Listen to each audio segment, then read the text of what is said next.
चलिए देखिए, आज हम देखेंगे द्विघात समीकरण, क्वाड्रेटिक इक्वेशन। ठीक है, तो जैसे हमारा द्विघात बहुपद जो होता है, द्विघात बहुपद हमारा px होता है। px का मतलब px बराबर ax square plus bx plus c, ये हमारा द्विघात बहुपद होता है। इसी द्विघात बहुपद को जब हम जीरो के बराबर कर देते हैं, यानी इसी px को अगर हम जीरो के बराबर कर दें तो हमारा द्विघात समीकरण हो जाता है। जैसे px बराबर जीरो कर दिए तो ये हमारा हो गया द्विघात समीकरण, जिसमें a is not equal to zero, a b c वास्तविक संख्या है। ये हम जान रहे हैं कि px अपना द्विघात बहुपद होता है ax square plus bx plus c, ये हमारा है द्विघात बहुपद, ये हमारा है द्विघात बहुपद। इसी px को हम जीरो के बराबर कर दें, ये px द्विघात बहुपद है, मैक्सिमम घात 2 है। जिस द्विघात बहुपद क्या होता है, जिसमें चर की मैक्सिमम घात 2 होती है, तो इसमें x की मैक्सिमम घात है 2, तो ये द्विघात बहुपद है। इसी द्विघात बहुपद को हम जीरो के बराबर कर दें तो ये हो जाएगा द्विघात समीकरण, यानी ax square plus bx plus c बराबर जीरो, ये हो गया अपना द्विघात समीकरण। तो द्विघात समीकरण का मतलब कि बहुपद को जीरो के बराबर कर दें, जो द्विघात बहुपद है उसी को जीरो के बराबर कर दें। a is not equal to zero, a b c वास्तविक संख्याएं हैं, ये तो है। तो ये जो अपना मान है ax square plus bx plus c, यही हमारा द्विघात समीकरण है। और ये इसका स्टैंडर्ड फॉर्म है, मानक रूप, यानी व्यापक रूप है। व्यापक रूप क्या है, ax square plus bx plus c बराबर जीरो। इससे क्या पता चला, इससे ये पता चला कि x की घात 2 है, फिर x की घात 2 है, फिर 1 है, ये 0 है। यानी घातों के घटते क्रम में जो द्विघात समीकरण का मानक रूप जो होता है वो घातों के घटते क्रम में होता है, यानी अवरोही क्रम में होता है। तो जब भी कोई द्विघात समीकरण लिखा जाएगा तो वो घातों के घटते क्रम में लिखा जाएगा, तो उसे हम कहेंगे मानक रूप में या व्यापक रूप में। जैसे एक समीकरण है x स्क्वायर माइनस 9 बराबर 0, यह द्विघात समीकरण व्यापक रूप में लिखा है या नहीं। तो देखिए इसमें 2 घात है, फिर 0 घात है, यहां पर 2 फिर 0, घटता क्रम है, यानी ये व्यापक रूप में है या मानक रूप में है।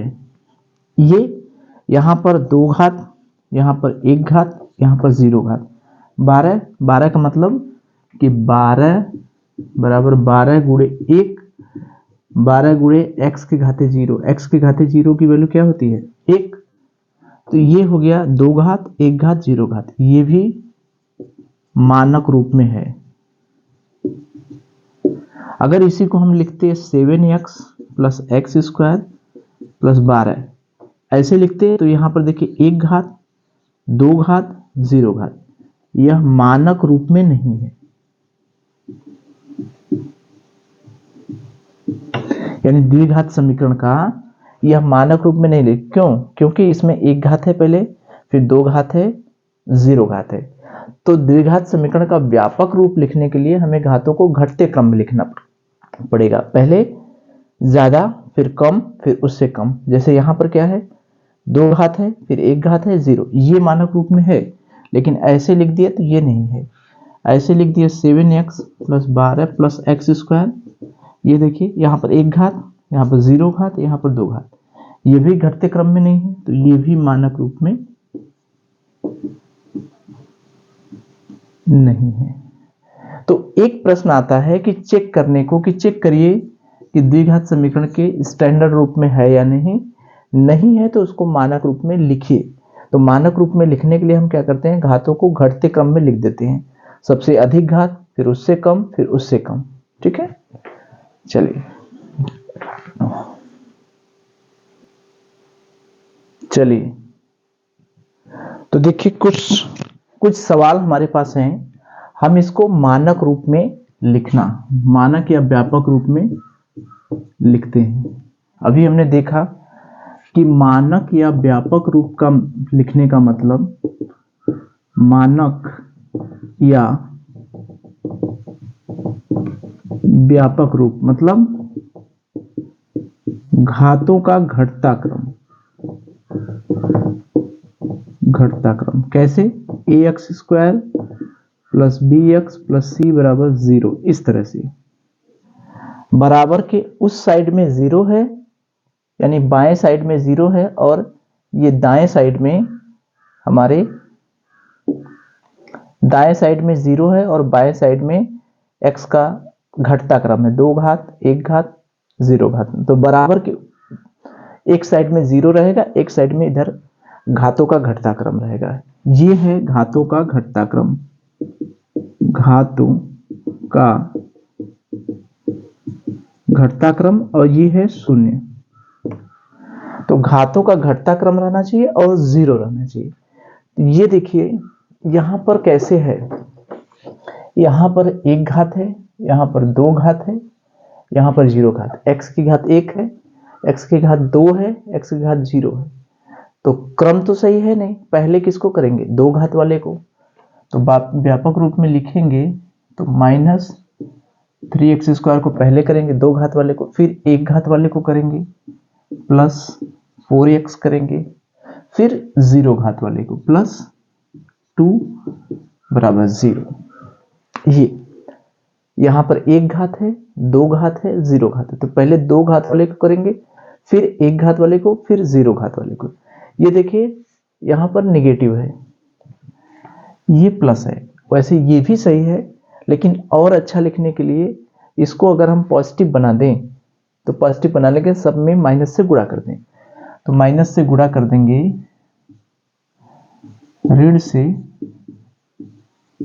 गुणा करने पर दोनों पक्षों में, तो ये हो जाएगा 3x स्क्वायर। ऋण में ऋण का गुणा करते हैं तो धन होता है, ऋण गुणे ऋण बराबर क्या होता है? धन।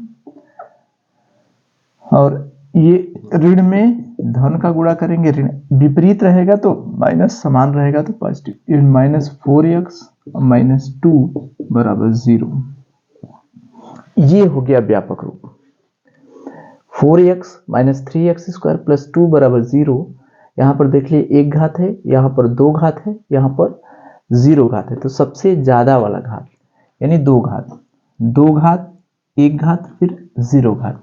तो 3x square minus 4x minus 2 बराबर 0। ये है पहले सबसे ज्यादा घात वाला माइनस 3x स्क्वायर, फिर उससे कम 1 घात वाला 4x, उससे कम 0 घात। यहाँ पर ये माइनस है x स्क्वायर वाले में, तो हम चाहे तो गुणा कर सकते हैं, ये नहीं तो ये भी सही है, ये भी सही है, ये भी सही है। गुणा कर दिए तो ये आ गया, दोनों सही है। ठीक है, यहां पर देखिए स्टैंडर्ड रूप में, ये देखिए x के एक साइड में 0 नहीं है, तो इसको इधर लाते हैं, 0 बनाते हैं। पहले 5x स्क्वायर पक्षांतर करेंगे तो धन से क्या हो जाएगा? ऋण बराबर 0। अब देखिए यहाँ पर 2 घात, यहाँ पर 1 घात, यहाँ पर 2 घात है, यहाँ पर 1 घात है, यानी घटता क्रम है, यानी सही है। ठीक है, इसको देखें, इसको देखें तो बराबर के उस साइड में 0 है, यहाँ पर 1 घात है, यहाँ पर 2 घात है, घटता क्रम नहीं है, बढ़ता क्रम है। तो पहले 2 घात वाले को लिखेंगे, 6x स्क्वायर लिखेंगे माइनस 7x बराबर 0। ये हो गया पहले 2 घात वाला, फिर 1 घात वाला, घटता क्रम। इसको देखें, इसमें 1 घात है, 0 घात है, 2 घात है। तो पहले 2 घात वाले को लिखिए 9x स्क्वायर, फिर 1 घात वाले को लिखिए 7x माइनस 8 बराबर 0। तो इस तरह से अगर हमें द्विघात समीकरण दिया रहेगा, अगर अपने व्यापक रूप में नहीं लिखा रहेगा, कहेगा कि व्यापक रूप में लिखिए, तो हम उसे व्यापक रूप में लिख सकते हैं। कैसे करेंगे?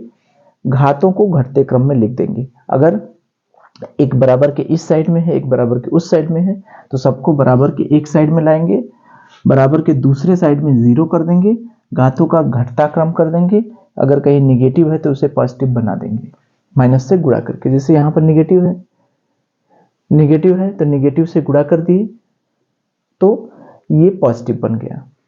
यहाँ पर एक इस साइड में है, एक साइड में है, तो एक साइड में सबको ला दिए, बराबर के उस साइड में 0 हो गया, 2 घात 1 घात हो गया। यहाँ पर पहले 1 घात है फिर 2 घात है, तो पहले 2 घात वाला लिखे फिर 1 घात वाला। घटता क्रम का मतलब पहले अधिक घात वाला फिर उससे कम फिर उससे कम। देख रहे हैं यहाँ 2 फिर 1 फिर 0।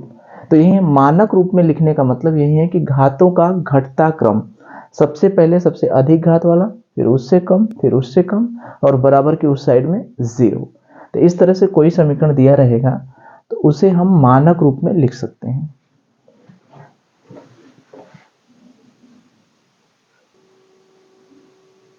देखिए ये कुछ सवाल हैं जिसे हम मानक रूप में या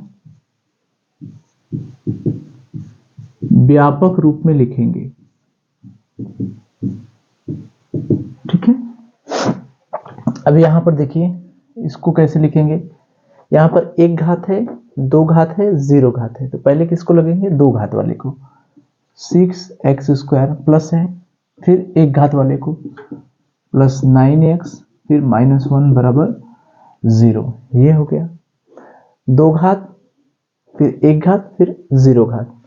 इसको कैसे करेंगे, देखिए बराबर के एक साइड में संख्या लिखा है तो इसको इधर लाएंगे, 0 को उधर करेंगे, तो पहले अधिक घात 5x² 2 घात फिर 1 घात फिर बराबर के इस साइड में ला दिए -1 बराबर 0। 2 घात 1 घात 0 घात। इसको देखें बराबर के एक साइड में दूसरा कुछ है तो 7 4y², ठीक है। ये देखिए 2 घात 1 घात फिर 0 घात। इसमें 2 घात है इसमें 1 घात है फिर 0 घात। तो पहले 2 घात वाले को लिखेंगे फिर 1 घात वाले को। जब पक्षांतर करेंगे बराबर के दूसरे साइड में तो 0 रहेगा, पक्षांतर करेंगे तो ये हो जाए इधर आएगा तो क्या हो जाएगा -7y प्लस 3 बराबर 0। 2 घात 1 घात 0 घात। इसको पक्षांतर करेंगे चूंकि बराबर के उस साइड में तो हमारा क्या रहेगा 0, यही ना है ax² plus bx plus c बराबर 0। बराबर के दूसरे साइड में क्या है 0 है। इसको देखिए 2 घात 1 घात 0 घात। तो पहले 2 घात वाला लिखे 9y² फिर 1 घात वाले को इधर लाएं पहले सबको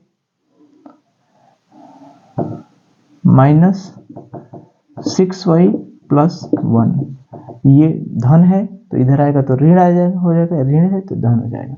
2 घात 1 घात 0 घात। इसको बराबर के इस साइड में लाए 9x² माइनस 10 बराबर 0। 2 घात 0 घात। इसको करें माइनस, ये 2 घात है ये 1 घात है तो 2 घात वाला पहले लिखा जाएगा -9x² माइनस 7x बराबर 0। इसको करेंगे पहले 2 घात वाला लिखेंगे फिर 1 घात वाला। अब देखिए माइनस माइनस दोनों है जो गुणा कर सकते हैं। 9x² प्लस 7x बराबर 0। निगेटिव से गुणा करने पर, ऋण से गुणा करने पर ये इसमें कैसे लिखेंगे, पहले 2 घात वाला फिर 1 घात वाला फिर बराबर के उस साइड में 0। ये ऋण है चाहे तो इसको धन बना दें, ऋण से गुणा कर देंगे तो ये हो जाएगा धन, ये ऋण में धन का गुणा करेंगे ये हो जाएगा ऋण बराबर 0। ये क्या होगा ऋण से गुणा करने पर। ये क्या होगा, ये 2 घात है ये 1 घात है तो 2 घात वाला पहले लिखे, बराबर के दूसरे साइड में क्या होगा 0 होगा -7x बराबर 0। ये बराबर के सबको इस साइड में लाएं पहले 6x² माइनस 10 बराबर 0। ये प्लस से क्या हो जाएगा -2 घात फिर 0 घात। तो ये हो गया मानक रूप। तो इस तरह से हमें कोई भी समीकरण दिया रहेगा तो उसे हम मानक या स्टैंडर्ड रूप यानी व्यापक रूप में लिख सकते हैं। ठीक है, चलिए।